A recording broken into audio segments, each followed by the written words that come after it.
За всеки обект има допълнително характеристики, които може да въведете.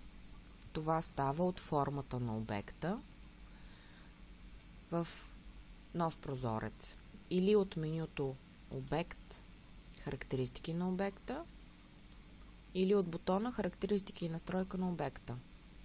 Отваря се нов прозорец, в който има няколко странички. На първата страница е името на обекта. Тук може да се промени.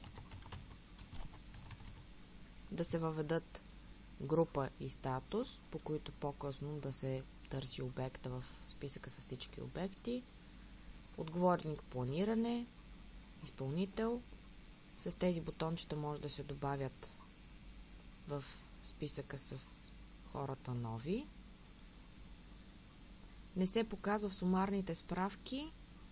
Ако е включено, то на главната форма справките, които са за няколко обекта, няма да включват този. Да се променят броят работни часове на ден в този обект. Срок на изпълнение по график са дати, които идват от графика. Т.е. тук е само справка. На другата страница описание и свързани документи. Може да добавите картинки към обекта. Да изтриете, ако е необходимо. Запис като файл. Може да запишете тази картинка в външен файл. Да добавите някакво описание на обекта.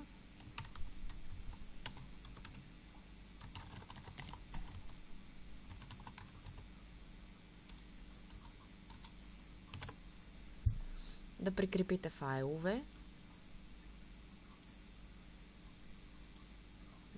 Този ще го разгледаме. Да го разгледате по-късно, в зависимост от разширението. Програмата сама предлага да отвори файла с асоциираната програма на този компютър. Да добавите нови документи. За всеки документ има характеристики, които може да скриете или покажете и да коригирате. Ето снимки. Секунда, снимки. Доставчик или примерно